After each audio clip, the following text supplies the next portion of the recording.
I now look to Daniel Wilkinson, Oriel College, and the Chair of Consultative Committee to open the case for the opposition.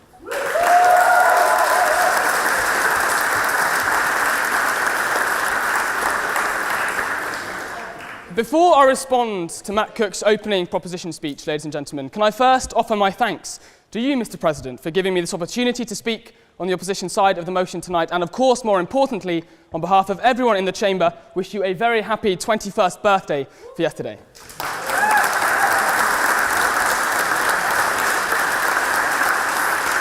I just want to put out that you're trying to get brownie points from the president on birthday stuff.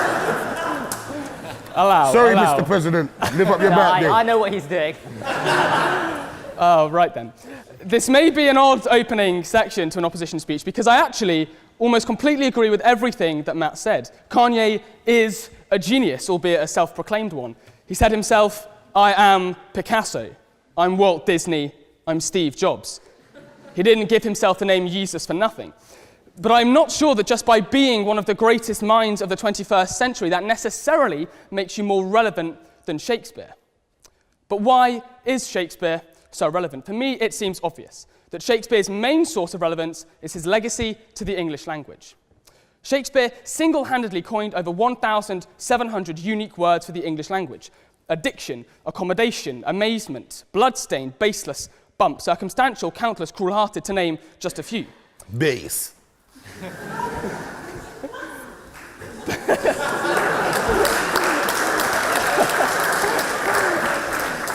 God. But it isn't only words that Shakespeare showed a penchant for creating. There are countless phrases in the English language also attributed to his name. Brevity is the soul of wit, bated breath, full circle, in a pickle, knock knock, who's there. It is no shortcoming to say that Shakespeare is the undisputed father of the English language. But of course, it can be easily argued that Kanye is as avid a lexical mastermind as Shakespeare ever was. For in my opinion, the greatest of Kanye's album, contrary to Matt's belief, is Graduation. In the song Can't Tell Me Nothing, we get a hint of Kanye's revolutionary approach to word creation. Don't ever fix your lips like collagen to say something when you go end up apologin. Apologin. This classic case of Yeezian and Jambamont, whereby replacing apologizing with apologin, the verse flows off the page, and Kanye cements himself as a true lyrical inventor. Language is a fluid and ever-changing, but in terms of the volume and the sheer precedence of linguistic creation, Shakespeare is the undisputed father of English language. Kanye West doesn't even come a close second. As the father of the English language, Shakespeare has helped create some of the 220,000 encompassing words domicile to the English lexicon. The French language, on the other hand, only has 100,000 words in its lexicon. Now, it's not that the limited French vocabulary isn't as impressive as the English, more than the translation of weekend becoming le weekend, sandwich becoming le sandwich, and popcorn becoming le popcorn seems a little bit characteristically lazy. It is therefore ridiculous to say that Shakespeare is more relevant than Shakespeare. It is a validation of Shakespeare's contribution to the English language every time Kanye's rap plays, whether you call it rap or poetry. There is, however, one man that could be argued to be of greater relevance, and I am honoured that he has joined us here tonight.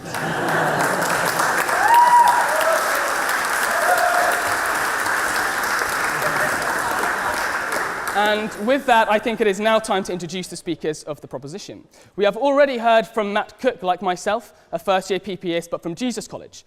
I am grateful to Matt, as is the whole of committee here at the Oxford Union, for not only being the brains behind this debate, but for being our ambassador of grime. You might not believe it based on Matt's appearances, but Matt is our kind of own mini Kanye West. Immediately loud, uncontrollably brash, and a formidable charmer with the ladies. And I must say, when me and Matt rehearsed our speeches earlier today, and Matt said, I only knew who Shakespeare was yesterday, I think his proposition speech was quite good. Following on from Matt, Mr. Ossian Ward, the head of content for the Listen Gallery, I actually completely agree with Mr. Ward when he said that art is about our reaction and interaction with it. But when the Art of the Listen Gallery hosts such paintings as Paintings on Paper exhibition that displays a yellow rectangle with a black strip down the side, I'm not so sure that counts.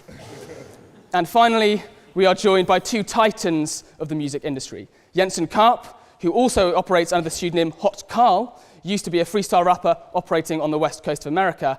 And like the British version of Mr. Carp, Mr. Big Nasty is our very own homegrown artistic genius.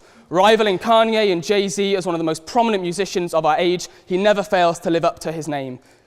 Big Nasty really is as big as they get. Mr. President, these are your guests, and they are most welcome.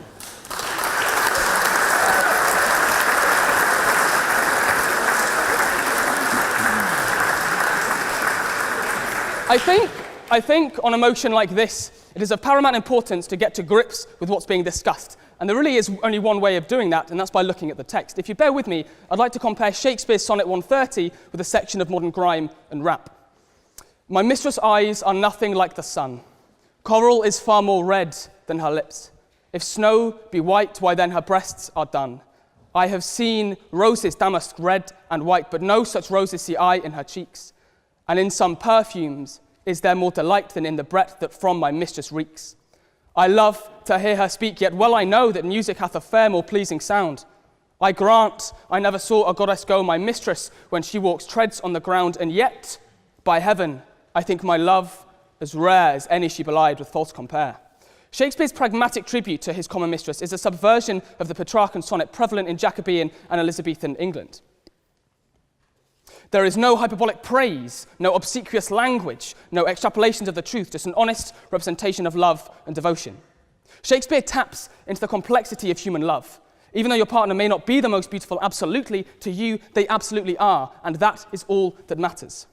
Those inclined readers of poetry may have noticed, for example, the subtle repetitions of visual central imagery to act as lucid portals to the verse itself and enact the experience of the poet.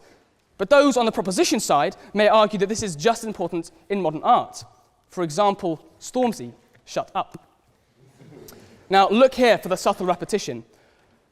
Copperman called me a backup dancer. On stage of the Brits, I'm a backup dancer. If that makes me a backup dancer, that in your bids, backup dancer. That man in your bids, backup dancer. Man want to chat about backup dancer. Gassed. Sorry, that was gassed. That was gassed. I'm sorry. Thank you, Mr. Nasty. In the bar, it's going down. Okay. In terms of the genius and quality of the art, I really don't think there can be much comparison. Now, obviously, I've picked my examples very selectively, but I believe it serves a wider point. This debate is about relevance. It's about longevity, the ability for art to transcend time, impact people as potently as it did when it was first created, all the way to over 400 years after the artist's death. Shakespeare recapitulates the very best of a cultural renaissance. I'm not so sure that Kanye West does. The argument that Shakespeare and the classics are somehow too elitist to be relevant, I must also disagree with. I grew up and still live in Stratford-upon-Avon, having spent all of my life so far surrounded by Shakespeare. Even as a teenager, going to the theatre and watching The Winter's Tale, for example, you don't need to understand every line, letter, or allusion. That doesn't matter. What matters is the raw pain, the visceral emotion caused at the hands of corrupting jealousy. When Hermione suffers a miscarriage, often enacted on stage, you don't have to be a Shakespearean scholar to understand the pain. In Hamlet, the audience witnesses the psychological deterioration of the protagonist after the heartbreaking scenario when your father has been killed by your uncle and then your mother has decided to marry him. Again, the intricacies from an emotive point of view don't matter. We've all experienced loss, family corrosion, and grief. There is no one better at portraying this than Shakespeare. Marlowe, Middleton, Lilly, and Fletcher, all aimed at the same direction, but Shakespeare is certainly the playwright par excellence. There are reasons these plays are still being performed and haven't been confined to the closet of history. It is because they connect and hold a mirror up to our universal human experience. They show us something that we always knew that we knew, but yet never managed to realize that we knew it. Jealousy is irrational and serves no purpose other than destruction. Forgiveness is an emotive equivalent of rebirth. And if you do kill your brother to marry his wife and become the king of Denmark, it's probably not going to end too well.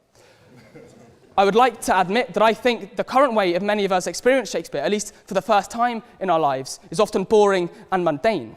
Sitting in a classroom whilst going through line by line, decoding the verse to be programmed to answer an exam question on the text, wholeheartedly misses the point of Shakespeare and, in fact, drama in general. Drama and art are to be experienced, not to be force-fed for the sake of an exam. When anyone goes and experiences Shakespeare or any classical art with good merit, I am certain they will share this appreciation and genuinely be moved by what unfolds before then.